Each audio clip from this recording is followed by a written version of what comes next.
Thank you so much, Mr. Steve Miller, for your speech. It was definitely very meaningful, and I'm sure the students found it very insightful as well. All right, so up next, we have a very special segment. It was specially prepared for all of you. The students have been working hard, rehearsing days and nights, trying to perfect it, and to get it just nice for all of you. So I hope that you enjoy it. Let us welcome the Skit Team!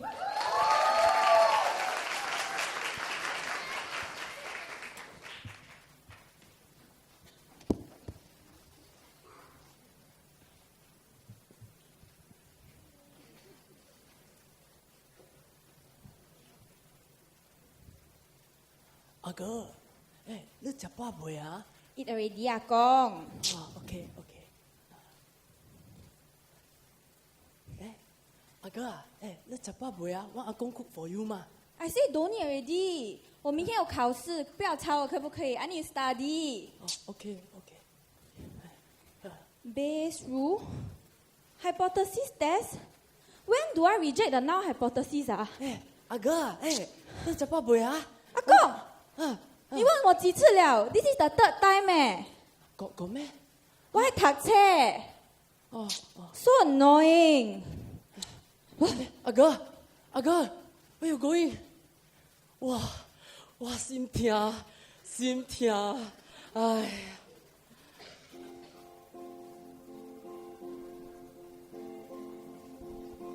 Yesterday, all my troubles seem so far away. Now it looks as though they're here to stay. Oh, I believe in yesterday. Suddenly, I'm not half the man I used to be. There's a shadow hanging over me. Oh, yesterday came suddenly. Why she had to go, I don't know. She wouldn't say. I said something wrong. Now I long for yesterday.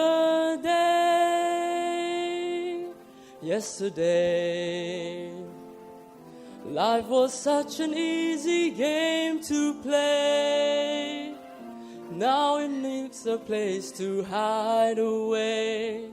Oh, I believe in yesterday. Why she had to go, I don't know. She wouldn't say. I said something wrong. Now I long for yesterday.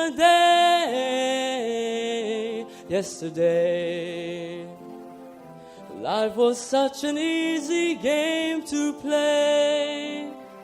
Now I need a place to hide away. Oh, I believe in yesterday.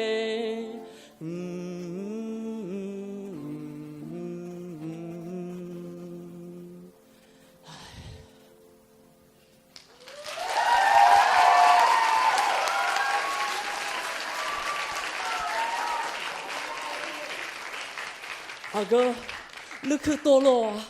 Where are you? The lack of awareness about dementia often leads to a stigma against those with the condition. Many often live with it and its associated stigma, suffering, and silence. Exactly how many, to what extent, and is this even a situation in Singapore? Now today we are all gathered here and we will be finding out much, much more in our presentation.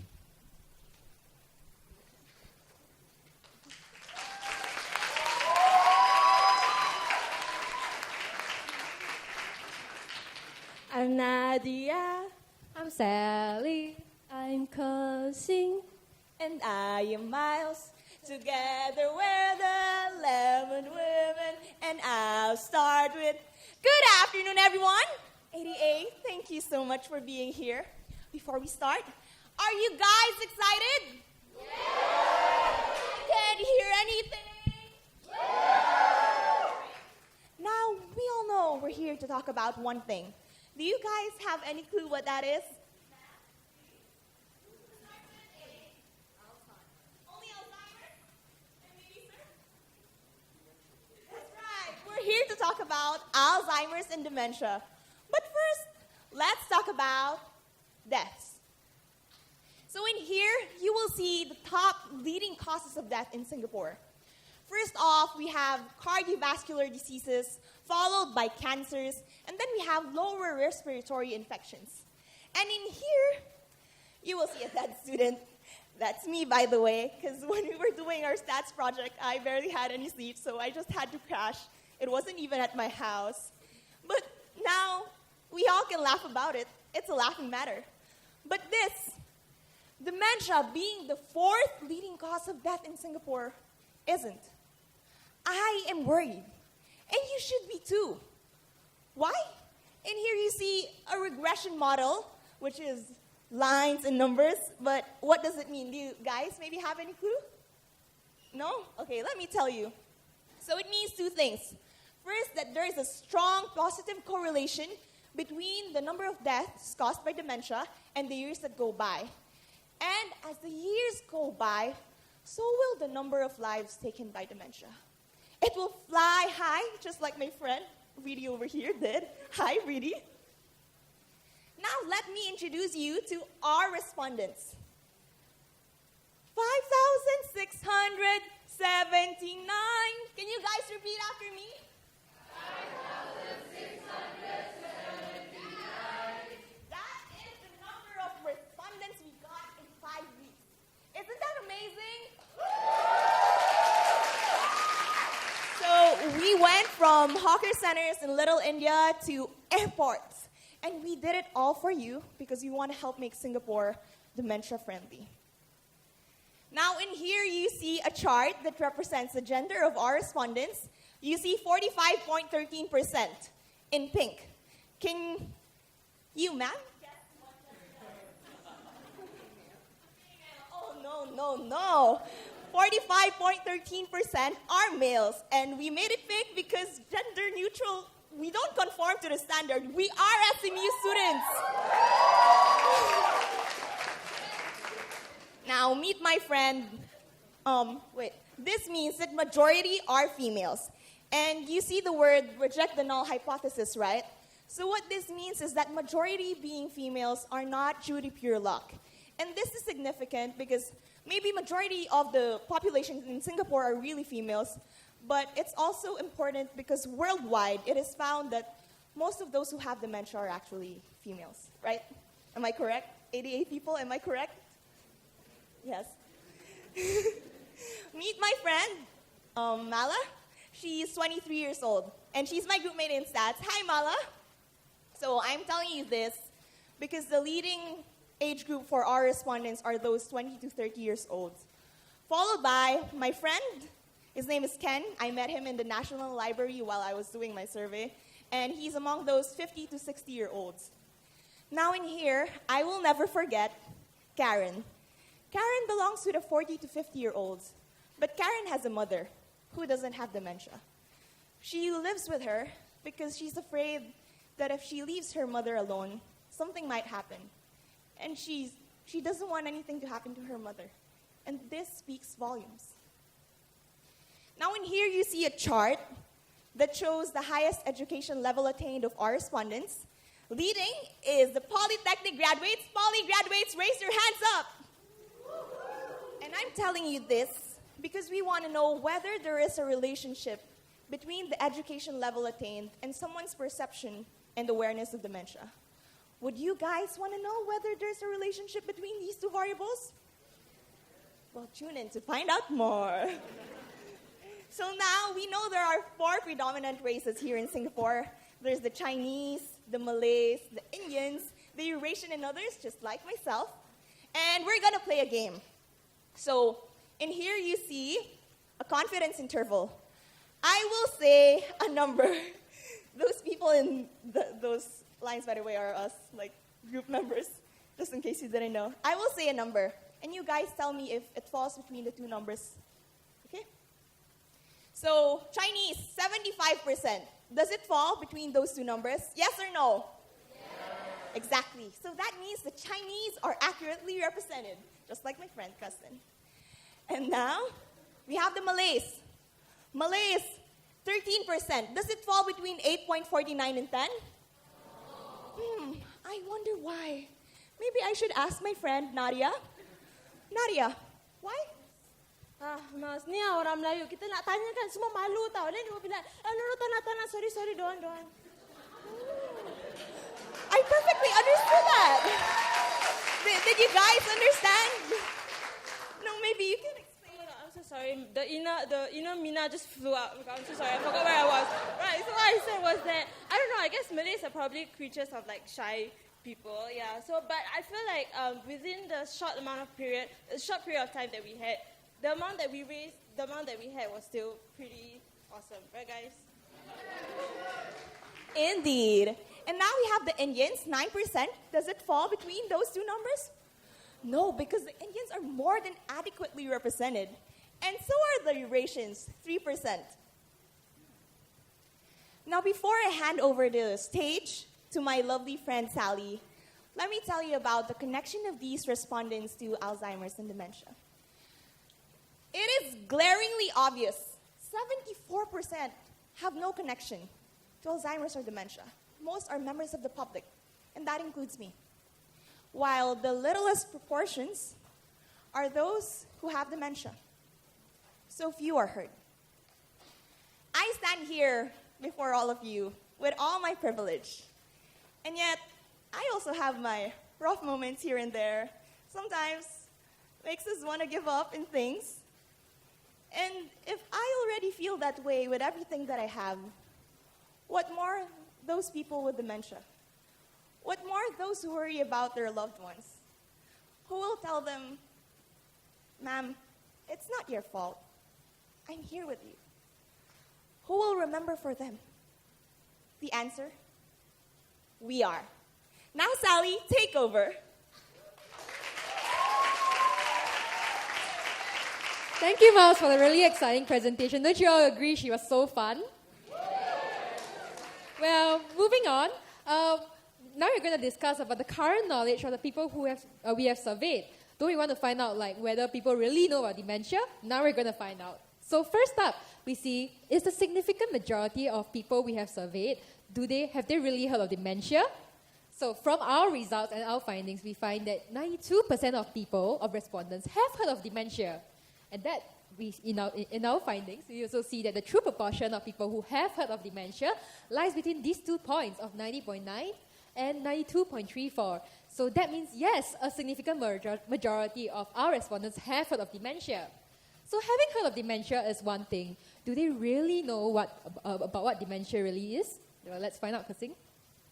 So, a study conducted by ADA, which is you guys, found out that 1 in 10 of people of over 60 years old are suffering from dementia. But when we did our statistical survey, we found that the likelihood of this happening with the actual perception of people is actually 0%. So the public does not think so. So what do the public really think? In fact, the public thinks that 4 in 10 people over 60 years old suffer from dementia. And this is quite far away from the actual study numbers, don't you agree? Well, breaking these results further down, we break them into 4 different groups about their relation to dementia. So the first group you can see is people with dementia, second, primary caregivers, secondary caregivers, and those with no connections at all. And from what you can see, that those with dementia actually perceive the people to be affected more with dementia over 60. So our conclusion is that the closer ties you have related to dementia, the more they overestimate this number. Well, moving on, let's play a really exciting game of Myth or Fact. Don't you guys want to play a game? Well, the first statement we have is Alzheimer's is the same as dementia. Can the crowd give me an answer, yes or no? Well, you guys are so smart. But unfortunately, when I answered the survey, I actually said, yes, it was the same because I haven't done this statistics project, right? But now I know. Yeah, so it is a myth. And looking at the numbers on the right show that these are the amount of people who answered this question incorrectly. And that's a very astonishing number because 4 in 10 people actually think so. So the next question. Alzheimer's disease is only about losing your memory. Well, let's ask Mr. Jason Fu, CEO of ADA. What do you think? No, of course not. Yeah. Yes, well, of course it's not. But a lot of people didn't know. So the figure that people answered was that, yes, it's only about losing your memory. And about 3 in 10 people answered this wrong. So next up, Alzheimer's or dementia only affects the elderly. Next, we'll ask Professor Steve. No. Yes, and yes is no. So he's right. It does not only affect the elderly. It could affect any one of you guys. It's just that the chance of contracting this disease increases as you age. So yes, it could affect anybody at all. So be careful, guys. Next, there is no cure for dementia. Let me ask my friend Nadia over here. No. Yes. So Nadia is right. There is no cure for dementia. It's a very sad fact, unfortunately, but we do wish that there was a cure for dementia, right? And last but not least, Alzheimer's or dementia is a worldwide epidemic. Let's hear from the crowd. Yes! Well, of course it is, and that's why we're doing this project, right? Yes! So, thank you. You guys are so enthusiastic. So, now that we've concluded our section on myth or fact, let's move on. Let's investigate which group of respondents have less misconceptions about dementia. So we broke it down in our research based on gender, generation, race, and education to find out more. So you see this diagram over here. It looks a very complicated diagram, and that's because this is what we do during our statistics project. And we have 10 pages of this just for this research alone. So if we were to show you everything, right, you don't have to go home already. You just be sitting here and listen to us. But of course, we only show you the most exciting statistics and the most significant ones. So you can see on this thing here, you can see the red one, right? It says significant, significant, significant. That's why we're only showing you the significant results. And right here, what we actually do is that we compare between different groups of respondents. For example, high schoolers with university students, polytechnic with junior colleges. And ultimately, from all these statistic findings, we want to conclude that the higher the education level, the more correct answers they had, which is, of course, that's the reason why we are taking statistics and why we're studying university, right? Well, yes, that's right. So, yeah, guys, education is important. Moving on, this is about race, and we did a similar statistics test, and our conclusion and our findings was that for some reason, among all the races, the Eurasians actually had the most correct answers, which was interesting, and this will be shared further by my dear friend Nadia over here. Okay, thank you, Sally, for that wonderful myth-busting segment. I think I really learned a lot from that. All right, so now while we're on the topic of education and knowledge and perceptions of dementia and Alzheimer's disease, we wanted to know what our 5,679, sorry, I cannot sing, 5,679 respondents think they know about dementia. So we presented this knowledge scale to them, ranging from 0 all the way to 11, from knowing absolutely nothing about the matter at all to knowing everything perfectly.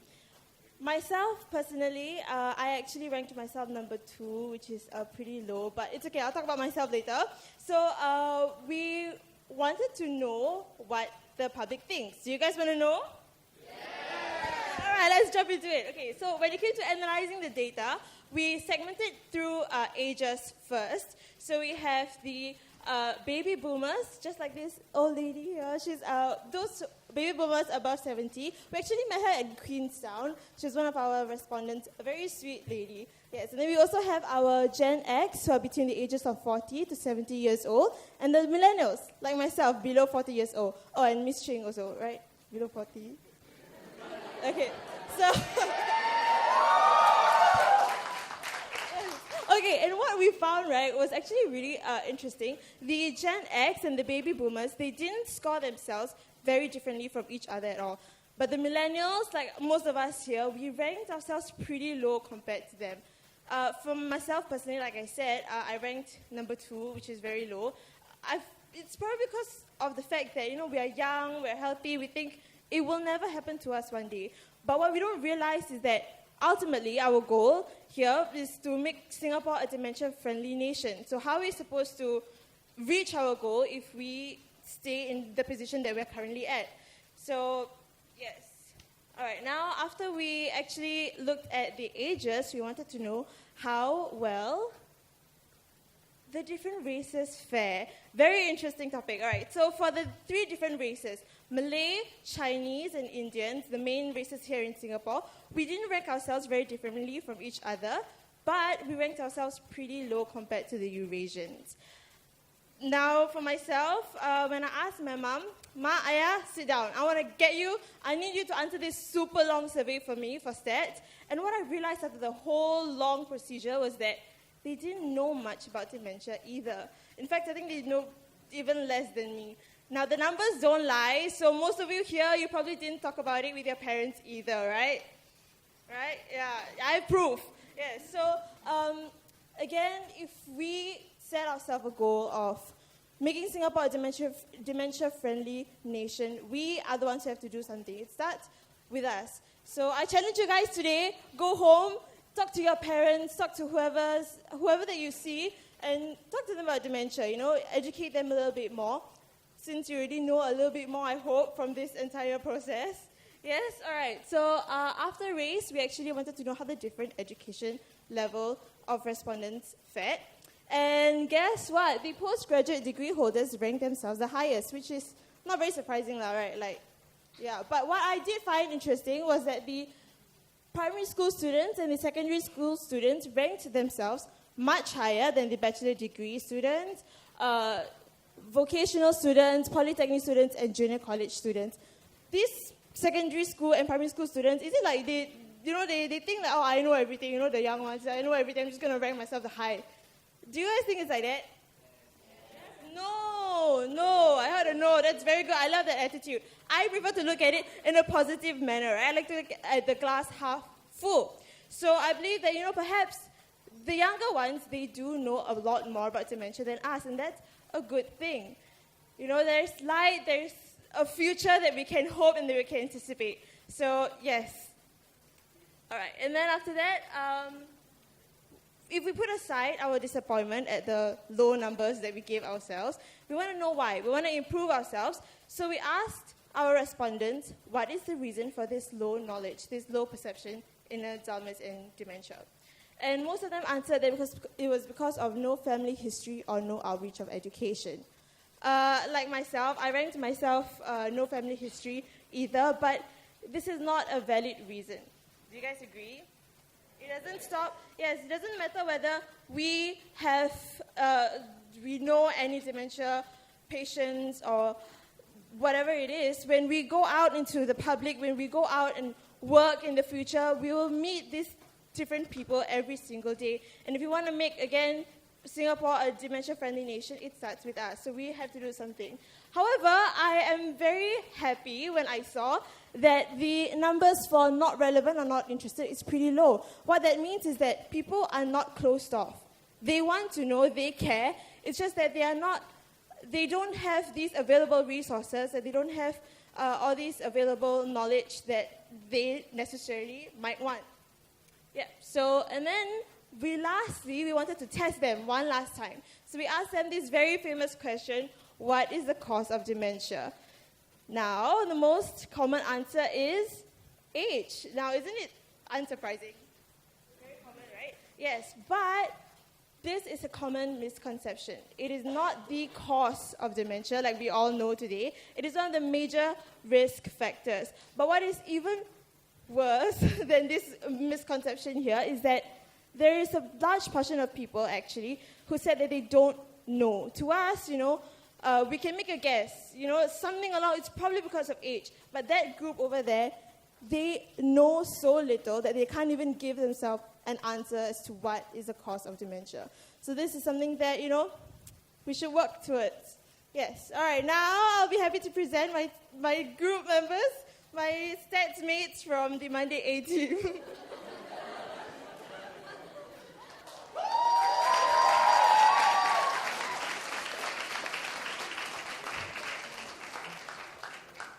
Thank you, guys. Good afternoon, ladies and gentlemen. I am Falik. I'm Genevieve. I'm Jesslyn. And I'm Crystal. And together, we are the Monday A-Team.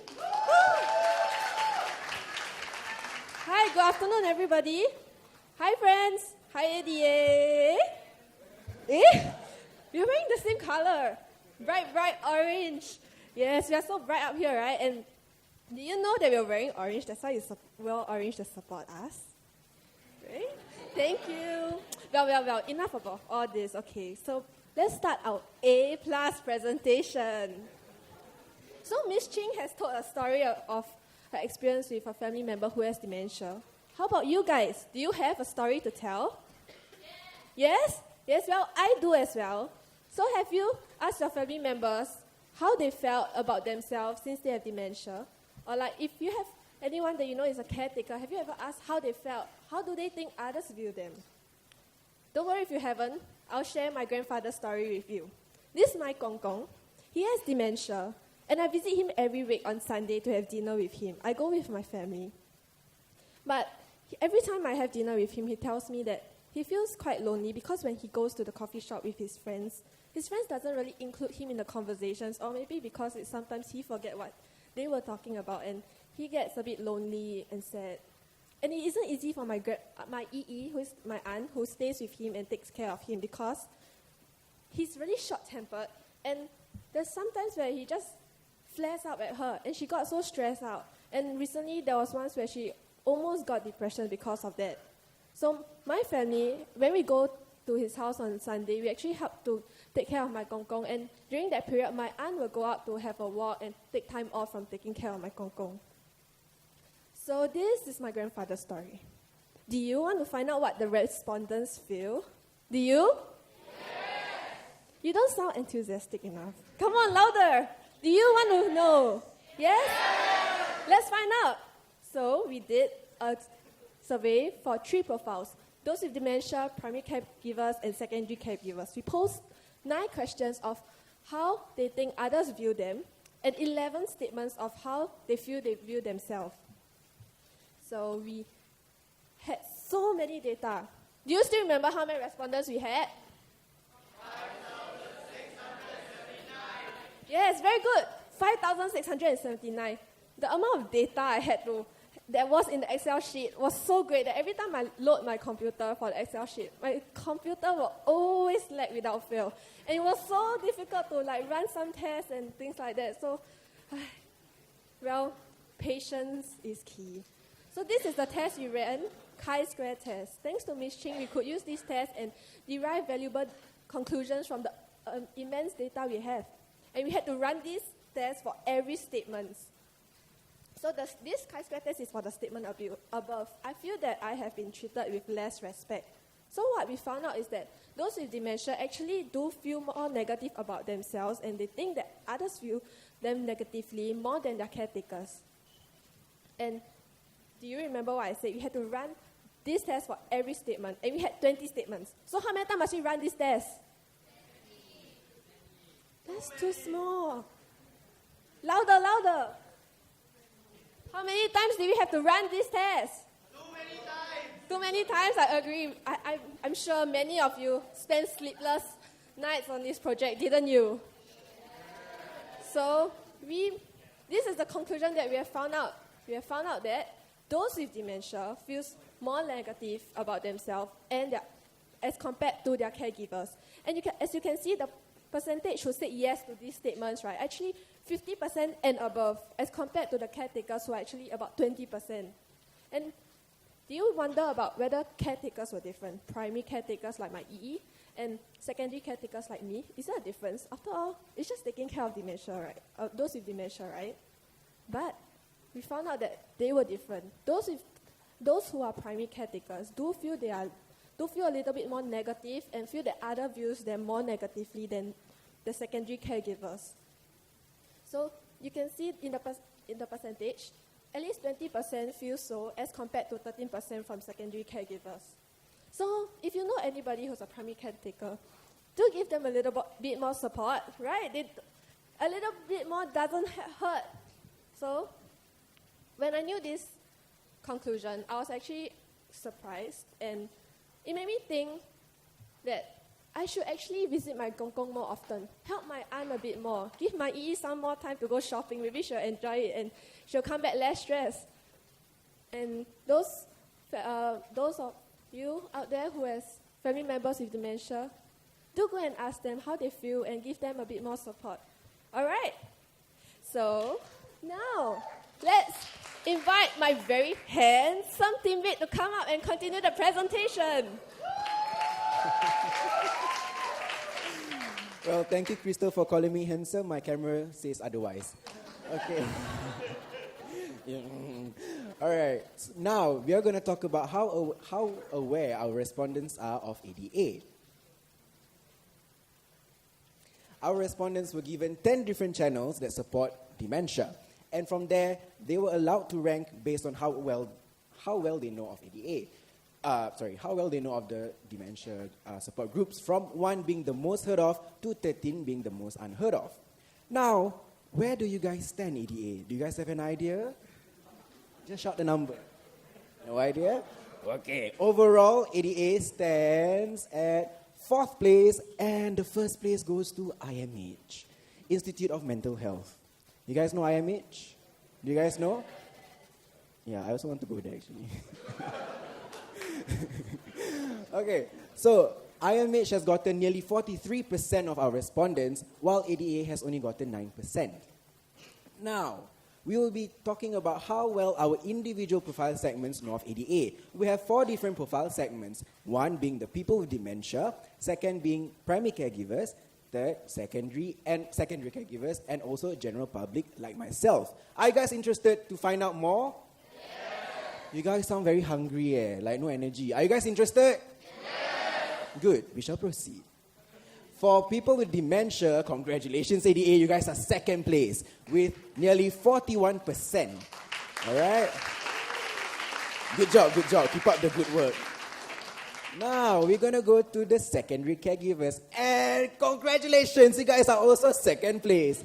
But this time round, with a slightly lower percentage of 12.44%. Next, we will be talking about our secondary caregivers. Unfortunately, you guys dropped to the 4th place with 16.58%. Before we proceed, next will be the general public like myself. Now, most of us, as we all know, don't really know of ADA. Will this be reflected in our survey? We will find out. But I just want to say something. Although I don't have any relations or connections to people with dementia, my mom is slowly going to, not die, but going to grow old. I mean, she will eventually, but let's hope it's not that soon. And as what Nadia has mentioned, age is a significant risk factor, and that means my mom may soon enter the stage where she might be highly possible to get dementia. And actually, that really makes me feel sad. And I just want to say that although we don't have any connections to dementia, we do have family members who are going to approach that stage where they will have dementia. So don't think that just because they don't have any people with dementia in their family, they don't care. We do care. Now, the result. Where are you guys going to stand in general public? Still 4th place. And you guys can see, only 8.71%. Majority of people, 2,652 people chose IMH. So, ADA, you guys need more effort in this part. Numbers don't lie. Next. These are the proportions of people who know and don't know of ADA. 66.98% do not know of ADA, while only 33.02% know of ADA. So are all these numbers really true, or am I just out here saying nonsense? Well, we shall find out. Whoa. What are all these numbers? Actually, I also sometimes forget why it's not this. But don't worry. Finals is coming up. I will revise, I will remember. But thanks to Miss Ching, I know how to explain to you guys in simpler terms. This is basically a test. We did a test to see whether half of our respondents know of ADA. We give the benefit of the doubt to see whether it's true or not. However, what we found is that no, less than half of our respondents know of ADA. And you can see it through the p-value. Now, what is the p-value? Something foreign, right? Don't worry. I will play a song, and actually I will perform a song from Miss Ching's classic playlist. It's called the p-value song. And if you guys know, please sing along. If you guys don't know, just try. Lyrics is up here. Okay, please sing along with me, eh? I see my p-value shining through, hoping my p-value would give a clue whether or not to reject my null, my p-value, my p-value compared to what? Shout it out loud! Confirm all A for finals one, you all know. So basically, p-value is the chance of evidence under the null. And as you can see, our p-value here is 0. That means we will reject the null hypothesis that more than 50% of our respondents know of ADA. And this is the most common mode of hearing about ADA. As you can see on the screen, number 1, word of mouth, with 21.81% of our respondents knowing ADA through word of mouth. Now, Miss Ching, see, it's not that bad when we talk in class. We might be talking about ADA. And it's also good to know that the second place is the Dementia Awareness Campaign, with 14.35% of people knowing ADA through the Dementia Awareness Campaign. And it's also good to know that 7.2% of us, the respondents, know of ADA through the ADA website. To summarize, IMH is the most heard of amongst all our platform respondents, and a significant proportion of people have not heard of ADA, 66.98% of them. That's actually very lot. And ADA should continue with their efforts in organizing Dementia Awareness Campaign, as that's the second most common mode of hearing about ADA. I shall pass my time now to my cantik presenter, Jen. Thank you, Farid, for the handsome presentation. Okay, so hi everybody, I'm Genevieve, and today I'm going to share with you a fun discovery that my group has found out. Okay, so let's go. So my group decided to focus on the Dementia Stigma Index. So what is that? In short, DSI. So how does it work is that the higher the DSI level you have, that means the higher the stigma level you have against dementia. Okay, so that's how basically it works. Just keep that in mind. So we asked ourselves these two main questions when we embark on this little journey. First is, how does knowing ADA actually affect people DSI level? And next one is, which target group should ADA target? So the main aim of this little study is to help us learn how to reduce the stigma level among the public and who should we target in order to achieve this aim. So what we did is, A, B, C, D, E, F. Yeah, we did an F test. Okay, so many alphabets. Okay, so we did an F test to learn more about this data. So what we learned is that actually there's no much significant difference in the DSI consistency across these two groups of people. First, which is the group of people who heard of ADA, and another one would be the group of people who have not heard of ADA. So following that, I did another ABCDE, a pool T test. Okay, so we did another T test to find out more about this data. And we found out that there's actually a significant difference among these, in the DSI levels between these two groups of people. And judging from the confidence interval, which lies in the positive range, we realized that people who have heard of ADA actually have a lower DSI level. So this means that ADA, you actually have been effective in your campaigns to reach out to people and reduce the stigma, because the true mean of them is actually lower. Next up, we also went on to ask ourselves, which age group should ADA target? So we focus on these three age ranges, which is the baby boomers, Gen X, and also the millennials. And we realized that we look at this data according to the confidence intervals, and we realized that all of them are significantly different from each other. And what's to take note here is that there is the highest true proportion of millennials who have not heard of ADA. So this makes my group want to focus more on millennials and target them in order to educate them more about dementia and to reduce the level of stigma among them. We further went on to study about channels that we can reach out to millennials, and these are the results that we got. Number one channel that millennials learned about the ADA would be through word of mouth, just like what my teammate has shared just now. And also, secondly, would be through online services. And lastly, dementia awareness campaign. So personally, as a millennial myself, I like experience, I like fun, I like creativity. So for our group, we decided to focus on the dementia awareness campaign. My group is actually quite creative, and we came up with something fun that I would like to share with you. So next, please. Just scream something if you have seen this before somewhere in your school. Anybody? No? Yes? Okay, so this is actually something that's found at City Hall MRT by the Prudential. It's an interactive machine where you do 20 squats in 40 seconds and you get a free MRT ride. Okay? So, do you guys think you can do 20 squats in 40 seconds? Well, I can do better. Okay, not that important. So what we suggest is that it will be a touchscreen-based machine, and also it will pose some questionnaires to the public and encourage them to come forward and answer the questions and answer the questions. So the questions will be aimed to reduce the stigma level among them by educating them more about dementia and to change the misconceptions they have. So we hope that there will be little gifts from ADA in order to maximize participation rate. So this is just a creative idea that we thought that it would entice the millennials. Because personally, after I tried out the Prudential machine, I thought that, hey, this is quite fun. Because before I tried out the machine, I thought Prudential is just a boring company that tries to sell me insurance. But actually, after I tried the machine, I thought, hey, they're not so boring after all, and maybe, I should find out more about Prudential. And this is what targets millennials, because we love fun, we love experience, and we thought that this would be a good idea for us to take note on. Okay, so now I would like to invite the terrific Tuesdays group to continue on with the presentation. Thank you. Thank you. Hello everybody, I'm Max. I'm Kenneth. I'm Hong. And I'm Jonas, and we are the Tenacious Tuesdays. And all right, I know you guys have been really engaged by all the presentations so far, but there is still more and yet to come. So, firstly, let's look at this newspaper article.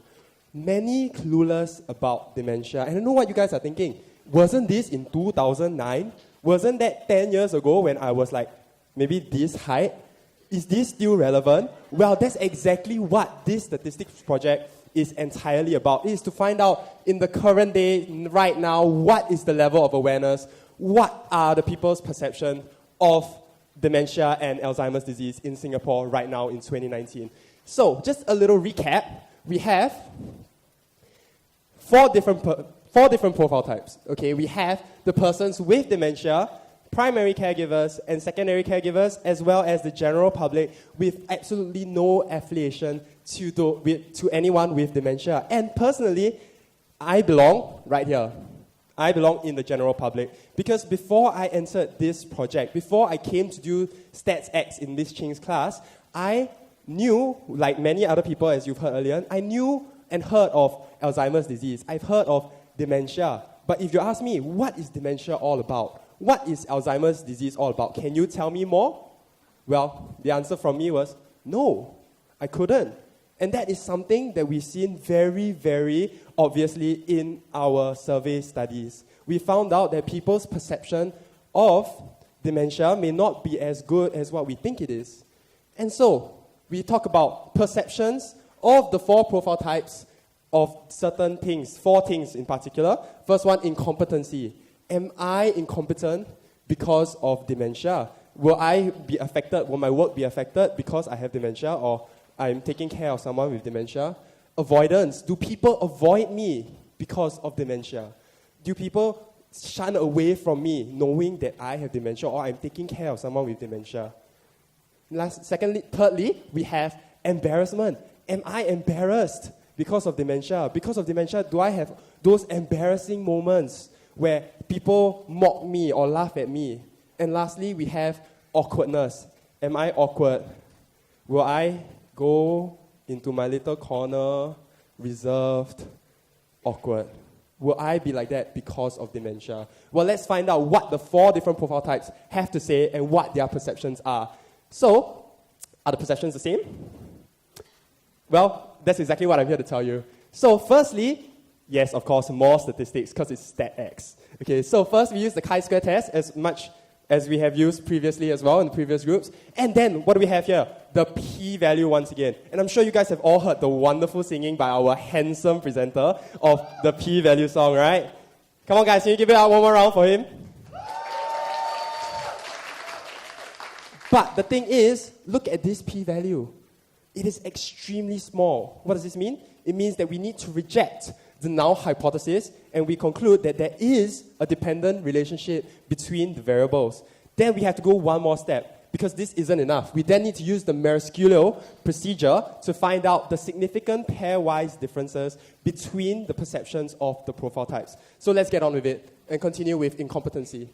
So, general public and primary caregivers, this is what we found out. The general public are significantly higher in perception as compared to the primary caregivers. So what does this mean? What does significantly higher mean? It means that the general public perceive people with dementia as more incompetent as compared to those with the primary caregivers. And once again, we see this exactly the same. The general public is significantly higher than secondary caregivers. Yes, all right. Okay, and as we continue, we will also have to compare the persons with dementia. And this is what we found out. Persons with dementia are significantly higher in perception as compared to the primary caregivers as well as the secondary caregivers. This means that persons with dementia themselves feel that they are more incompetent as compared to what those who are taking care of them feel about them. And lastly, if you will look, the general public and the persons with dementia, why did I not highlight anything? Because there is no significant difference. This actually means that the general public's view and perception of incompetency is somewhat on par with those persons with dementia. So let's move on to the next part, avoidance and rejection. So I'm not going to bore you with the statistics. Straight away, p-value, 2.42839 E41. Okay, you might not know what that means, but it is really, really small once again, extremely small. So reject the null hypothesis, dependent relationship, and we move on with the Maresciullo procedure, and this is what we come up with. Persons with dementia's perception compared to the general public. It is 36.6113% difference. This means that the perception of avoidance of a person with dementia is significantly higher than the general public. But guess what? It doesn't not stop there. Let's look at the primary caregivers at 49.8611%. It's even higher. And now let's look at the secondary caregivers. What do we have? 52.9837% difference. Once again, this is even higher as compared to those persons with dementia, which means that the persons with dementia themselves feel that people avoid them because of dementia, as compared to what every other person, be it the general public, those who take care of them, those perceptions, they feel it more. So thirdly, let's move on to the perception of embarrassment. So now this embarrassment is being compared to the general public as well as the persons with dementia. So since we're only using two variables now, we cannot do our chi-square test and Maresciullo table. But instead, we use a pooled hypothesis test. But similarly, if you look here, p-value 0.0098472. Again, extremely small. And what do we conclude? We conclude that there is a significant difference. But the problem is we don't know who is higher, whose perception of embarrassment is higher. Is it the general public or is it the persons with dementia? So we then had to use a confidence interval to find out. And this is our conclusion. The general public are much higher than the persons with dementia. They are 13.33 to 44.69% bigger with a 95% confidence interval. So what this means is that the perception of the general public think that dementia patients will be more embarrassed than what the dementia patients feel themselves. So I'm sure you guys have been paying really, really good attention to whatever we've been saying about the perceptions, but it does not stop there, because now my lovely friend over here, Kenneth, will be taking over to carry you through the rest of this presentation. Thank you, Johannes. So, do you see a familiar face among all these photos? Right, okay, that's me, the handsome one, but like a bit more handsome today lah. So, okay, so these photos were taken when we were out gathering responses to our surveys, and this was around Leo, India. So we were trying to target the older demographic and the Indian race, people of the Indian races, so as to get a more accurate representation of the population in Singapore. Okay, so continuing from where Johannes left off, I'll be speaking about the perception of awkwardness around the people with dementia. So similarly, we ran the chi-square test, and we saw that the p-value was really small, so we rejected the null hypothesis that there is no relationship, and we concluded that there is a dependent relationship. So what does this mean? Alright, so we have two groups of respondents up on the screen, And I would like you guys to guess which one is the group of respondents with the highest significance. So between the general public and the primary caregivers, which ones do you think will feel more awkward around people with dementia? Would anyone like to take a guess? All right, I can hear everyone saying general public. Is that right? Yes, that is right. So the general public actually responded that they feel more awkward around people with dementia. We feel that this might be because that they might have less interaction with people with dementia, so they may not understand them. So the next comparison we have is the general public and the secondary caregivers. Would anyone like to try this time? General public. All right, and we find that it's the general public once again. Similarly, it may be because of the low level of interaction. So next up, we have persons with dementia and primary caregivers. Right, that's right, once again. So persons with dementia felt that they felt more awkward around other people compared to primary caregivers were with people with dementia. And lastly is the persons with dementia and the secondary caregivers. Anyone like to guess this time? Right, and this persons with dementia once again similarly. Alright, so next up we have, we wanted to find out the preferred residence of people with dementia, and also basically where they felt people with dementia should be staying at. And across all the groups of respondents, we have found that everyone agreed that people with dementia should be living together with their primary caregivers or their family members, which is something that I agree with. Personally, I have a grandma who has dementia, and my pawpaw, she lives in a general nursing home. And it's quite sad every time we go there. Then, she doesn't really remember me. But she's still very happy to see me. So we should always try and keep them close to us or with primary caregivers. And if it comes to the last resort that we have to send them to a nursing home, please remember to visit them often. Okay, so next up, we want to find out whether people with dementia were included in everyday activities. And as you can see, across all the groups of respondents, more than 50% of them said that people with dementia were included, which is something that I found surprising because I actually don't have, besides my grandma, I don't find that I interact with people with dementia very often.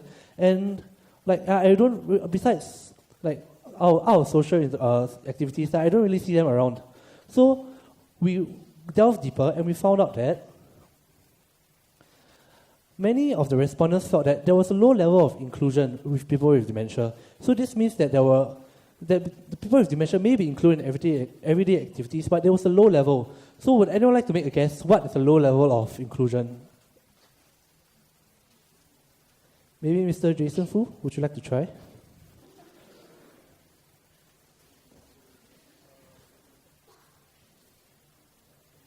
You're not sure. All right, I'll give you an example. So basically, a low level of inclusion, an example is you will ask people with dementia to eat with you, but you wouldn't really talk to them that much, or you wouldn't include them in your conversations.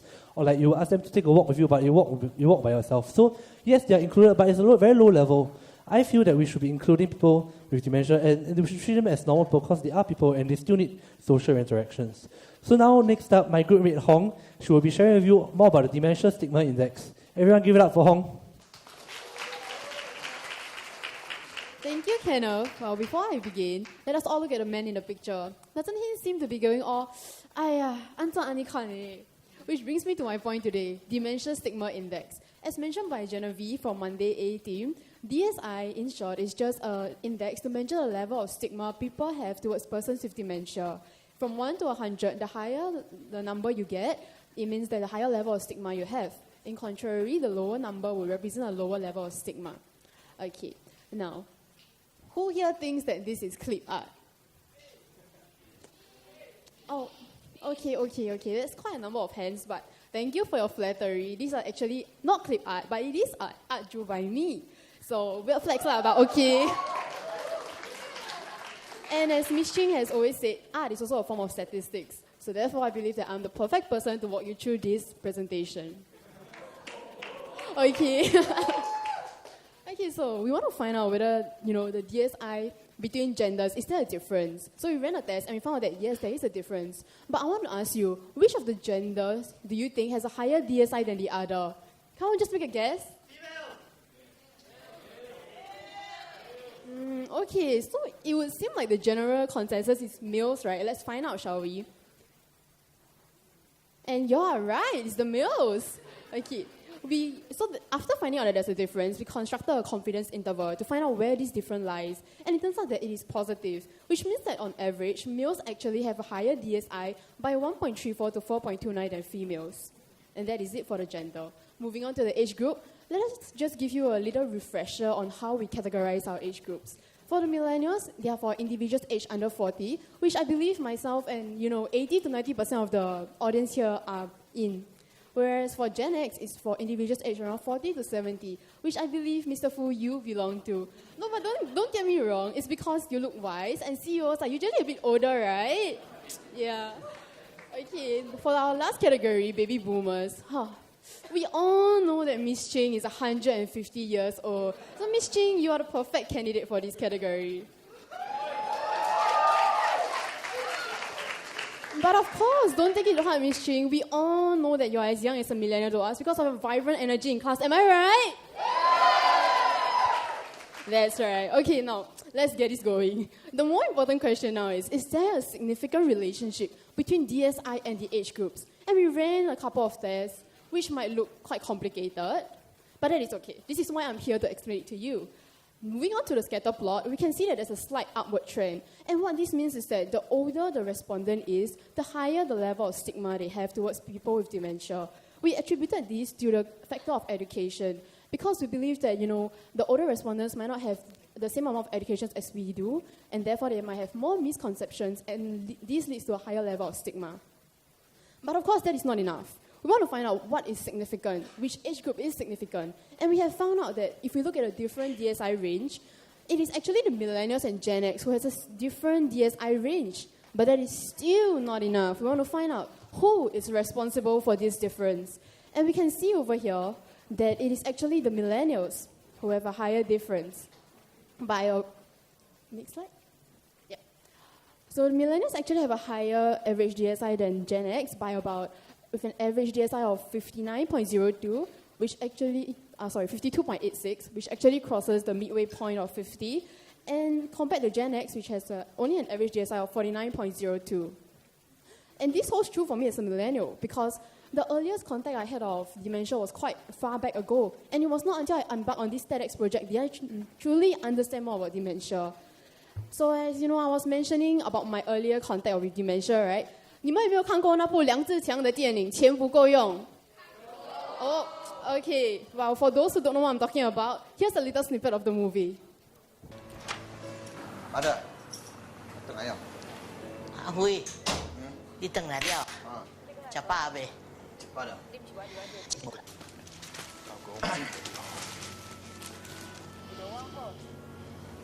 Ahui, di tengah dia.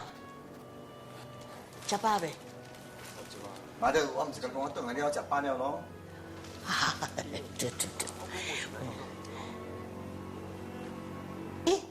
Ahui, ni cepat be.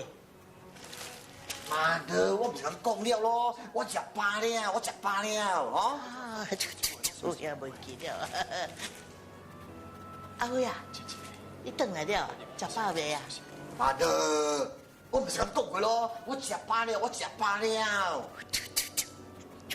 背起了啦！啊，你食饱未？我食饱了，我食饱了。啊，丢，背起了啦！啊，你是食饱未啊？我是食饱了，我食饱了，我食饱了，我食饱了，我食饱了，我食到不到4倍。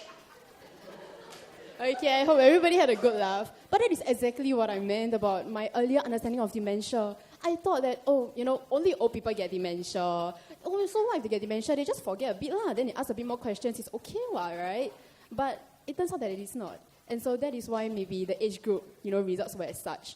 With that, I've walked you through the DSI for the age groups and the genders. And now let me introduce to you my outstanding Monday team to come on stage to walk you through the other presentation. Monday team, please.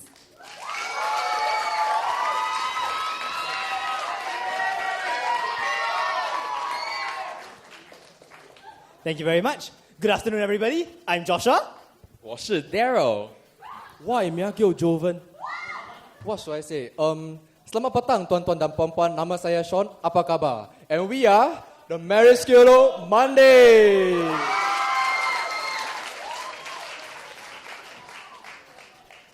Now, how is everybody feeling today? Can we have a bit of noise from the audience? Not bad, not bad. Before I go into the stats, the charts, the explanations proper, would you like to hear a story? Hey, response very lukewarm, eh? Would you like to hear a story? Eh? Tell me more, tell me more. That sounds very familiar. Jovan, does that sound familiar to you? Right.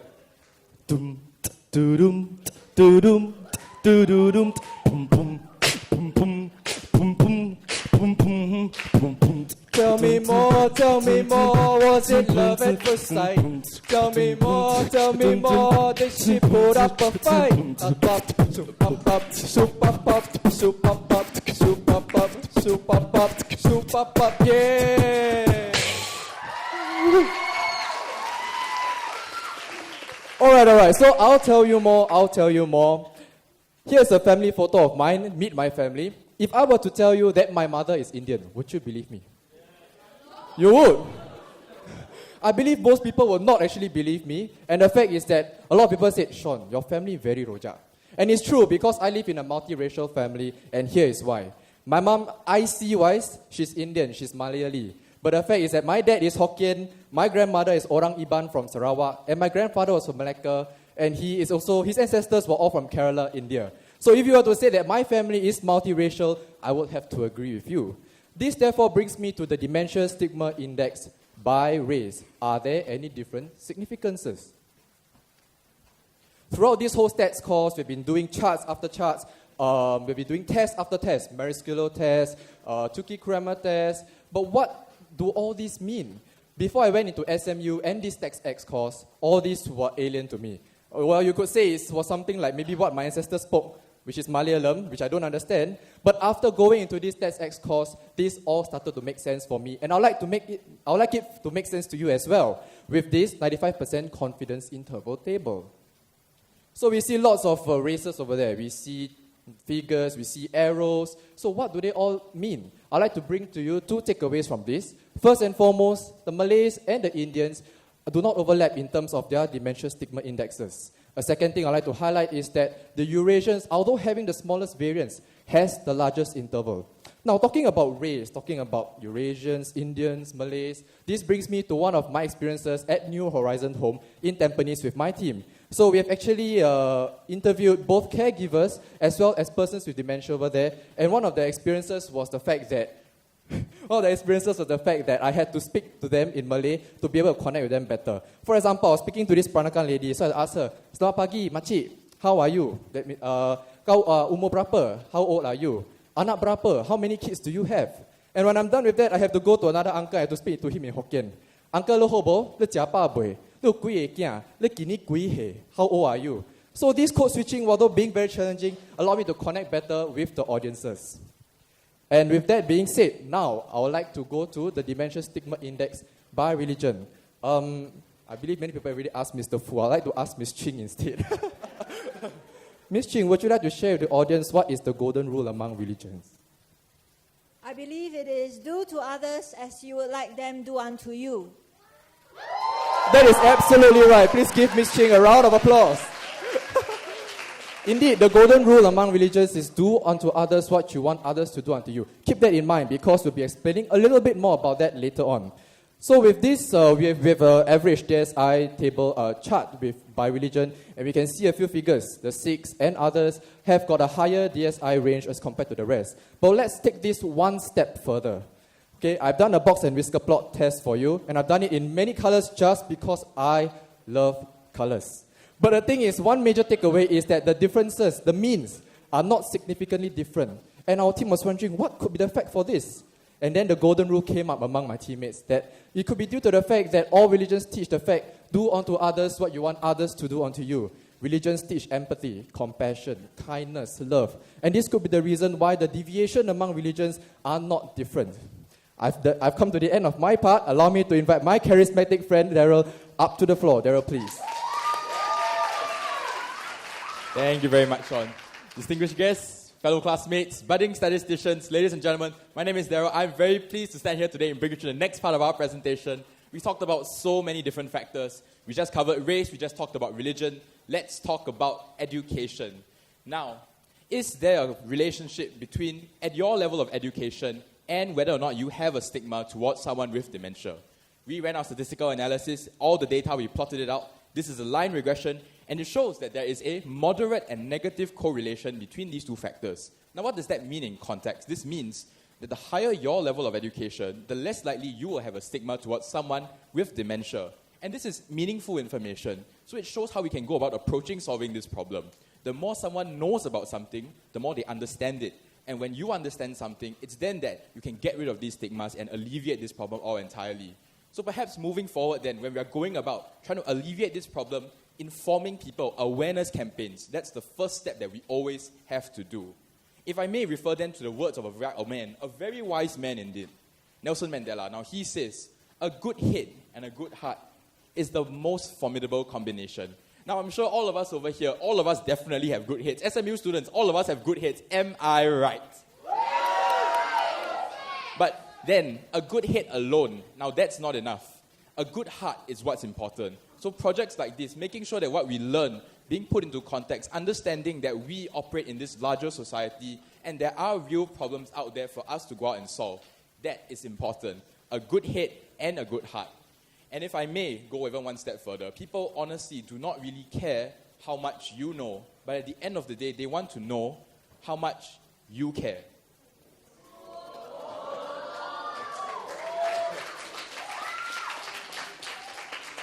We've talked about education. Now let's talk a bit about, we've used this word so much, stigma, inclusion, stigma and inclusion. But what exactly do these very big terms mean?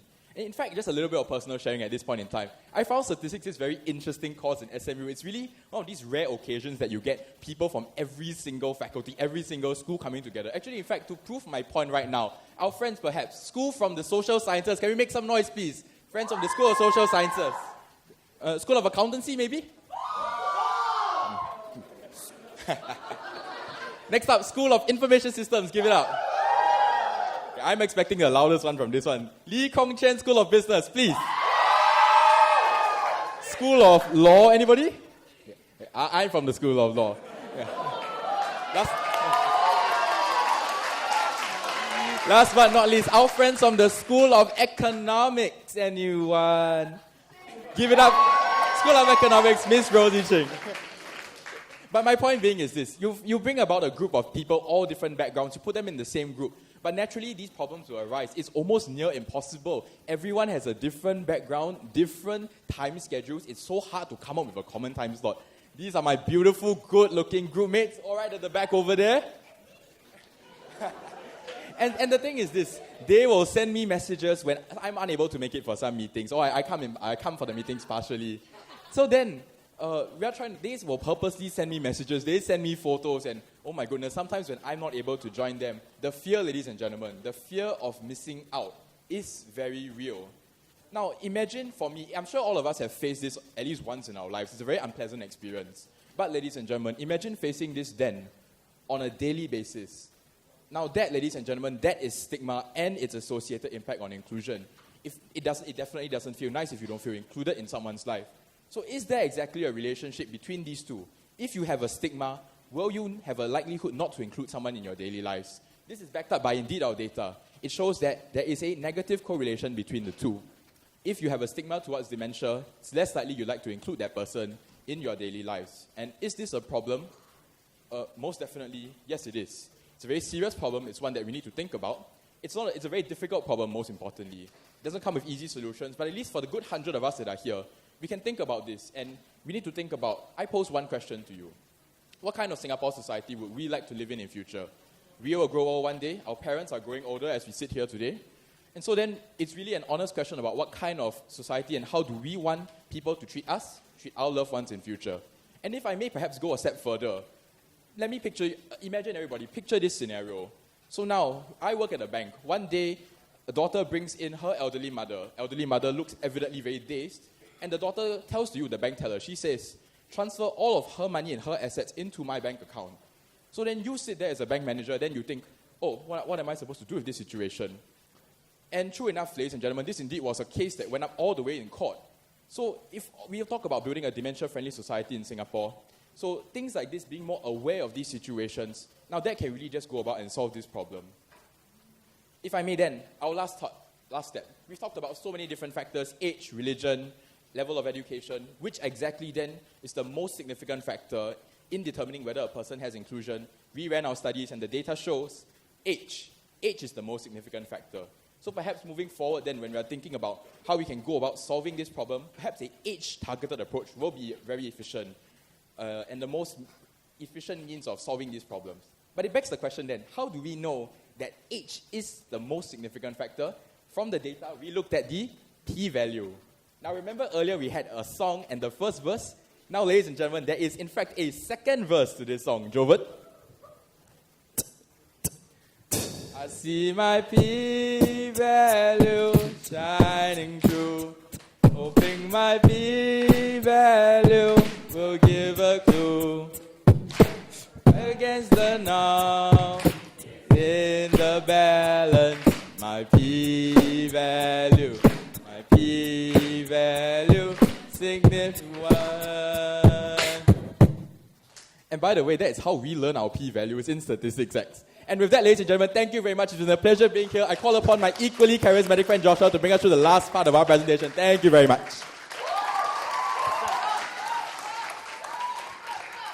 Thank you very much, Daryl, for that charismatic and musical presentation. Let's talk about support. What is support? There's physical support, there's emotional support, there's psychological support. We as human beings require support to pick us up when times are tough, to push us forward when we don't want to. If we need it in our lives, what more people who need help every day? What kind of support do they need? We are going to talk about what Singaporeans feel the level of support is for people with dementia. What do you all think, if I ask all? 0 being no support at all, and 11 being perfect support. How much support do you think people with dementia have in Singapore today? Anyone? Any numbers? Any calls? 14. I hear 6. 14? That's out the scale. I hear 6. Okay. Do you want to know the answer? Right. Okay. Can someone give me a drum roll, please? Right. And the answer is average. Wait. I see some stunned faces. I know people are not sure, is it a good thing or not? Let's take it back. How about we go to a friend and we ask, hey, how's your day? Okay, lor. Is that a good thing? That's a good thing, right? He's not complaining, he's not crying, he's not stressed, he's not angry. It's a good day. Or we go to someone and he goes, hey, how was the food there? Like that, lor. That's good. He's not poisoned, he's not in the toilet right now. He's not dead. So average for Singaporeans is a good thing, right? I mean, it's average. But let us look past number 1. What about number 2, the second response? Or the third, the fourth, the fifth? We see here, it's low average. Low, very low, extremely low. The second to fifth columns are all along the negative side, the bottom half of that range. And the proportion of people surveyed in these 4 columns alone is 53%. That means that if you add the very first column, more than 75% of respondents feel that the amount of support these people with dementia have in Singapore today is average or worse. And that is truly terrifying. Now, you all might come and ask, okay, wait. You all did a statistics test. It might not actually be real. What if it's just pure luck that we got these numbers, that 75% is a lot. What if it's just pure luck? We ran a chi-square goodness of fit test, as explained by my fellow presenters earlier, and we realized that no. The results that we got by going out into the sun to survey people across 5 weeks, they are in line with what we would have gotten if we just used a pen and calculator. Pencil and calculator. Then you might go on and ask, okay, you all went out to survey. Awesome. You all have 5,679 respondents. Very big number. But the number of people in Singapore is 4 million plus 1.6, 5.6 million. Isn't that right? So a sample of 5,000, as Prof always says, compared to what? Compared to 5.6 million is not quite there, right?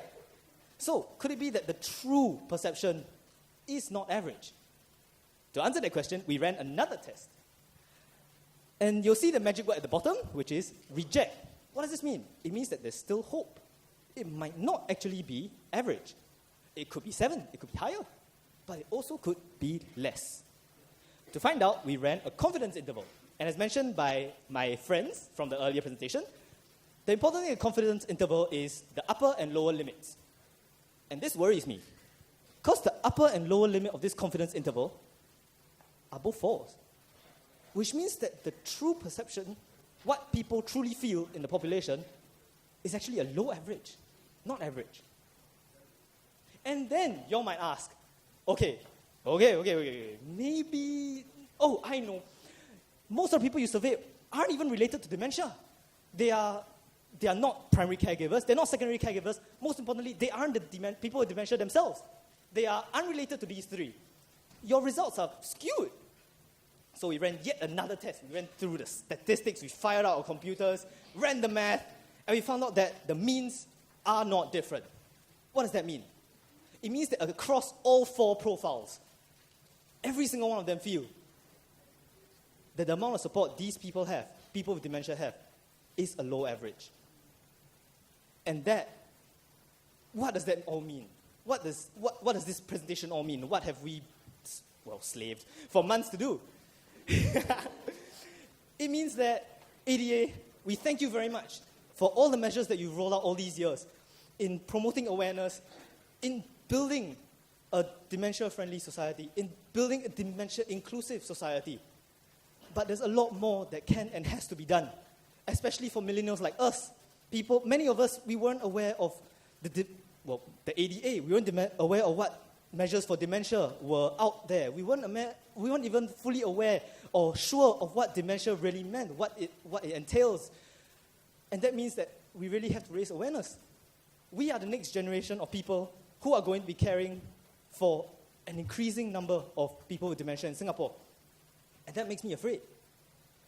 And I want all the help that I can get so that next time, if someone comes up to me and asks me something, a question that I'll share with you in a bit, I can face them and go, sure, when they ask me, will you remember for me?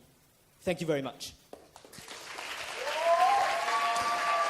Wow. Thank you so much, presenters, for your very entertaining and heartfelt presentations. Another round of applause for all of our presenters.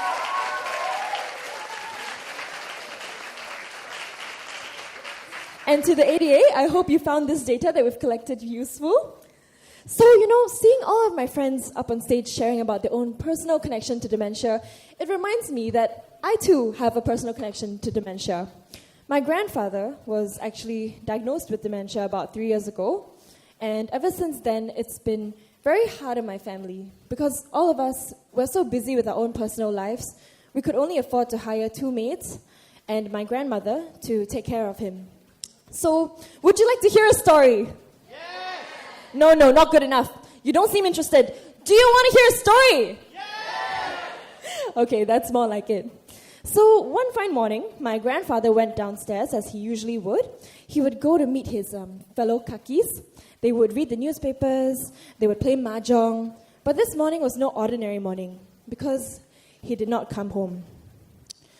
So my maid would usually be the one to go downstairs to supervise him, make sure that he's doing okay. But that morning, she actually went out to the market and she came back late. So as a result of that, my grandfather thought that it was okay for him to go ahead first, just meet his friends, because she was taking too long. And when she got back, she was horrified, seeing that the door had been left wide open, and he had left. And when she went downstairs to check on him, he was nowhere to be found. So she made a lot of phone calls to our external family, and about 10 to 15 of us started panicking, and we immediately alerted the police. So we filed a police report, and then we got into our cars. We drove up and down Bishan and Ang Mo Kio streets. So because my grandfather lives at Ang Mo Kio, we thought he wouldn't have gotten far. So we were trying to spot him along the road, and guess what? What? We finally found him. Whew. So we found him at Bishan MRT, near the interchange. He was sitting there. He looked very puzzled and very worn out. So of course, we're all very relieved to see that he was still there, safe and everything. So we went up to him, and when I saw him, I said, Kong Kong, are you okay? Have you eaten? And he said, no, I haven't eaten, and I don't know where I am. And thankfully, he recognized me. So we brought him home, And all in all, we're just very happy and relieved that we managed to find him and he was safe and sound. So to make sure that this wouldn't happen again, we actually got an extra lock and we put it on our door to make sure that he would not leave the house without supervision. So yes, that is my own personal sharing about my connection to dementia. And up next, I would like to invite our research assistant, Mr. Fu Yong Long, to share with you more about the survey. Mr. Fu, please. Thank you, Feliza. Hi, everyone. I'm Yong Long, Mishing's IA for this semester. 2 years ago, 2 years ago, I'm Mishing students as well. And last semester, I was an IA for the breast cancer project. Earlier this year, I received juicy information from Mishing saying that this semester's project will be about Alzheimer's disease. After meeting the ADA earlier this January and being a secondary caregiver myself, I remember calling Mishing that night at 10 p.m., volunteering my services as an RA and helping out on this project. After 30 minutes of convincing and persuasion, she finally let me on board. So what I do as an RA? As an RA, my job is to convey the students' insights into a meaningful dashboard that can be easily accessible by the general public. Before I begin going onto the dashboard, I'd like to invite everyone here to take out a personal device and log on to screeningstatistics.com to see the dashboard. It's live right now.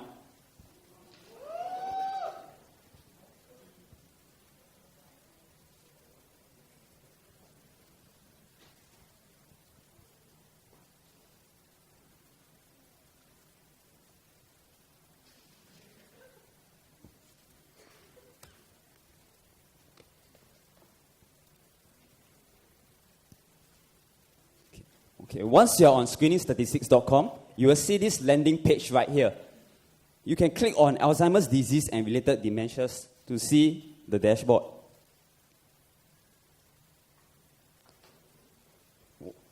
Once you click on the link, you'll be redirected to this page where you will see the logo and the storyboard itself. This storyboard is divided into mainly 6 portions. Firstly, the demographics. Next, dementia insights, which talk about the common misconceptions and the knowledge level of our respondents. The next 2 tabs will talk about stigma of our respondents, mainly shame, insecurity, competency, and rejection. The next section will talk about the Alzheimer's support, how our respondents view the Alzheimer's support scene in Singapore. The next section will talk about our respondents' awareness of the various agencies in Singapore tackling dementia. And lastly, the last section will talk about Dementia Stigma Index, which the students have explained earlier. Now, let me all walk you through the dashboard right now. Take, for example, let's say if I want to know more about the respondents' awareness of the agencies in Singapore. I can simply click on the tab, and all the data will be right here. So what's the purpose of this dashboard? This dashboard serves as an executive summary of what the students have presented earlier on. Throughout the dashboard, you will see many graphs, beautiful graphs, and there will be this click to interact portion right here. So what does this do? Okay, let's say I'm Mr. Fu. Okay, I'm Fu Yong Long, but let's say if I'm Mr. Fu of the ADA, and I want to know,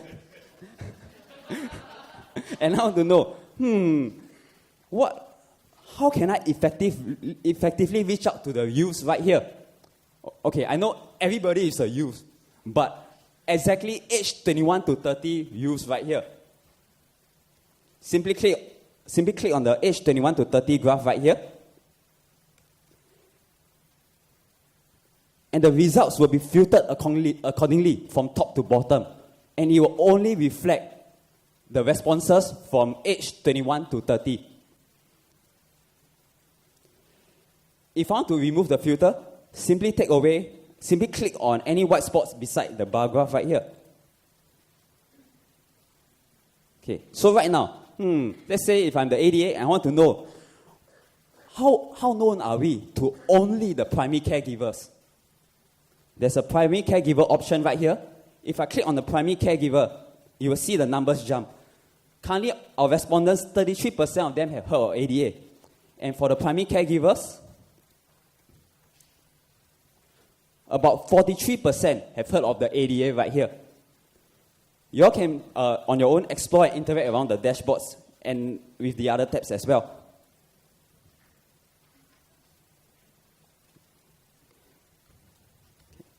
Before I'd like to end my presentation, I'd like to thank the ADA for collaboration with us, the students for all your hard work and effort into generating the insights we need for all this data, and also Ms. Sheng for guiding me ever since I stepped into SMU 2 years ago. Moving forward, with all the hard work and effort we have gone through, and being a secondary caregiver myself, I have experienced firsthand on how my grandma's condition has deteriorated due to dementia itself. She has forgotten how to cook her favorite meals. She has forgotten how to play her favorite card game during the Chinese New Year. And not only that, even those around her was affected as well. She has forgotten all her grandchildren, including me, and even her only daughter, my mom, she has forgotten her as well. But that's not the tough part. I've received complaints from neighbors at 11 p.m. at night, banging on my grandma's door, complaining on the fuss she's making. Even my extended family has fallen apart when responsibilities were given of taking care of my grandma. If only the community is so much more receptive of my grandma's condition, all this would have been smoother, the process. Moving forward, I hope the insights and data we have generated will be implemented into actions that will help build a dementia-friendly community. Thank you. Thank you, Mr. Fu Yonglong, for your speech and for your very touching sharing about your grandmother. So up next, I would like to invite a very honorable member of the Alzheimer's Disease Association, the CEO of ADA, up on stage to give his speech. Mr. Jason Fu, please.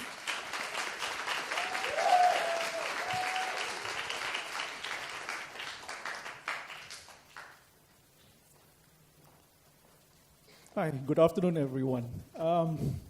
I actually have a prepared speech in front of me, but after looking at your presentation and hearing you guys, I think a lot of what I wrote before I came, it's no longer relevant because it's such an interesting presentation, and I'm so glad to see that you all are having so much fun doing this.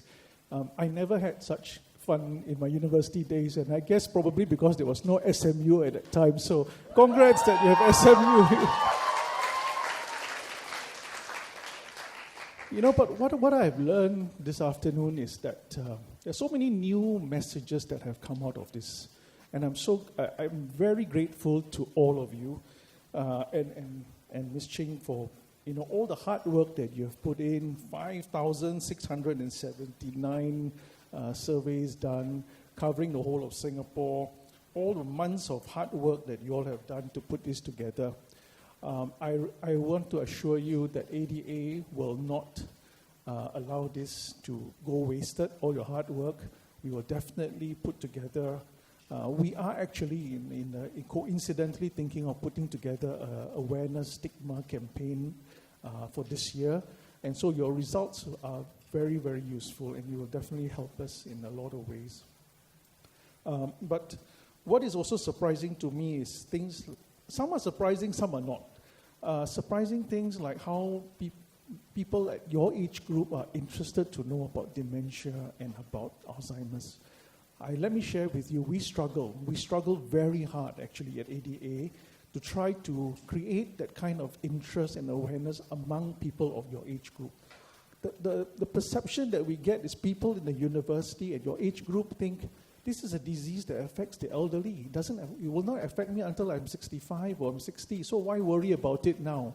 That is the message that we think, we're getting, and we're trying very hard. But I'm so heartened this afternoon to see that so many of you actually have stories to share about your grandparents having dementia, that you're actually interested to know about dementia. And I think that really is important to us, that there is a group that among you there is this interest, and we will work on it to try to create that awareness, because I think it is this generation that will bring us that awareness level that we will achieve. Because like you say, as you get older, we are interested to know. And when you're younger, you're not interested to know. But when you all get to 40, and if you already know, then we have already achieved, we would have achieved a lot by then. Yeah, and certain things, like I said, we do know. It's like awareness of ADA. In a way, I'm not that surprised that not many people know about ADA. We know that a lot of people don't know about ADA. When I go and give a talk about ADA for companies and communities, a lot of people look blankly or come up to us after the talk and say, "Oh, I've never heard of you all. It's the first time I'm hearing about ADA." So it's a big thing for us to do. I mean, to get that ADA awareness out there, because we are a non-profit organization that was set up just to help people with dementia. Coincidentally, Ms. Ching, you brought up this 30 years ago, there was this newspaper article about dementia. ADA is 29 years old today. So we are actually about that 30 years age where things started to move, but we haven't really moved that needle that much after 30 years, and we have to really work a lot harder to get that out. So awareness of ADA is not there. We have to push it. We will do some awareness campaigns. But among all of you, those who have been involved in this research, that now that you know about dementia, you know about ADA, you have your personal stories, your grandmother, your whoever you know in the family, if you ever want to help us, please let us know. We'll really be very excited to work with all of you. Let's let this research not go to waste. Yeah, I mean, let's plow on and achieve something together. Yeah, thank you very much. A big thank you, Mr. Jason Fu, for your speech. Or could we get you to remain on stage for just a bit? Yes, we would like to present to you a very special token of appreciation. All right, here would be a good place. So this token of appreciation is no ordinary one. It's been given much thought by Ms. Ching and Mr. Fu. So it was flown all the way from Australia, and it's not a regular trophy. It is a trophy with a brain on it.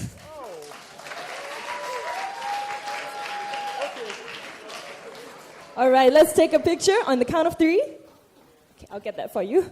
1, 2, 3, cheese. Okay, thank you so much, Mr. Jason Fu and prize presenters. Thank you. You may make your way down the stage. And up next, we have a segment which everyone has been waiting for. The students have rehearsed days and nights for this. We have prepared so hard. We had a lot of fun preparing it. And I hope all of you will enjoy this next segment. So without further ado, let's give it up once again for the Skit Team.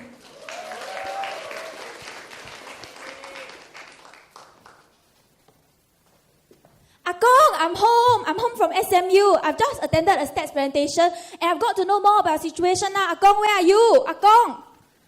Akong? Oh no, where's Akong? He must have gone out looking for me because I've threw attention at him just now. Akong doesn't have a phone.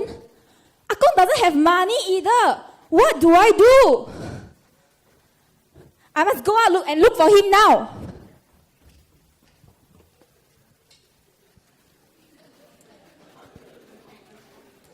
Aga,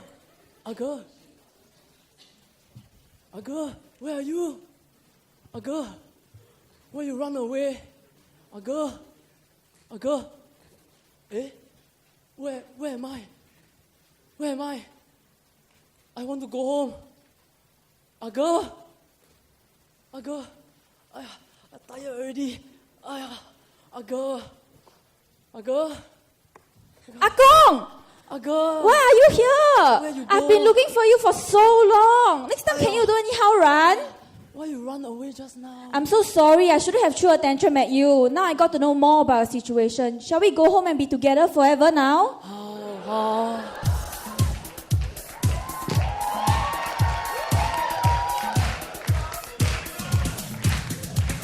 Together forever and never to part. Together forever we two. And And don't you know I would move heaven and earth to be together forever with you.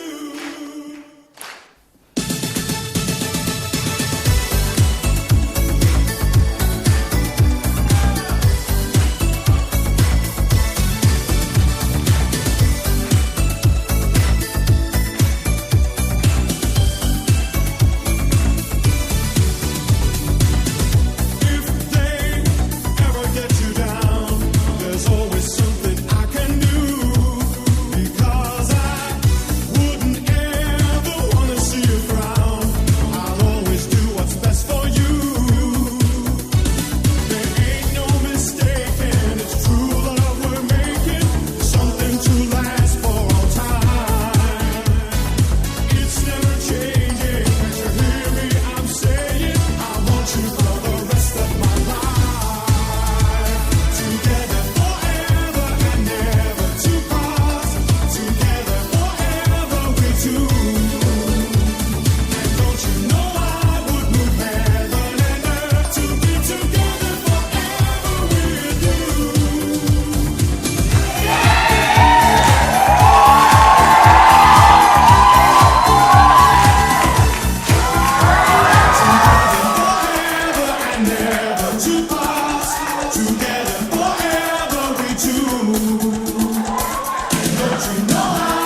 All right. Let me catch my breath for just 1 second. Well, that was extremely fun for all of us, I'm sure. But sadly, we have come to the end of our statistics finale. So with that, I want to thank you so much, Alzheimer's Disease Association, for taking time off to be here with us today. It really means so much to us for you to be guys. I'm sorry, out of breath, for you guys to be present. But that is not just all. Thank you so much, fellow friends, classmates, for your support. We couldn't have done it without you guys.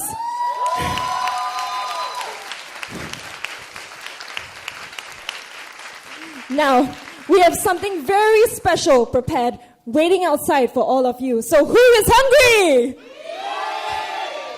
That's right. So for those of you who are hungry, we have a tea buffet waiting outside, already prepared for all of you.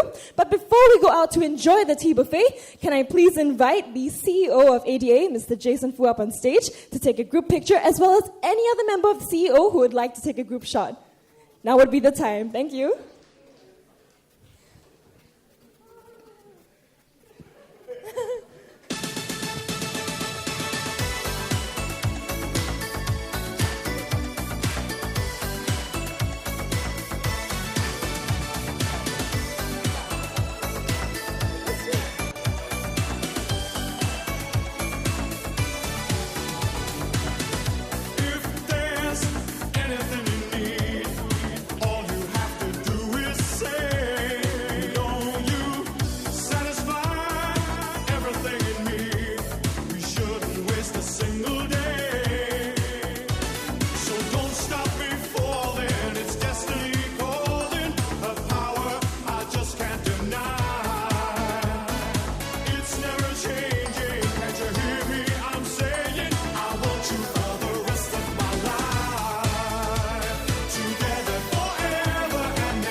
Okay, I think we are done with our picture. Thank you so much for joining us up on stage.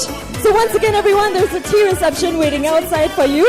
Thank you so much once again for joining us here. It was our pleasure putting this all together for all of you. And once more, we all grow old someday. So if I ever forget, please. Thank you and good night.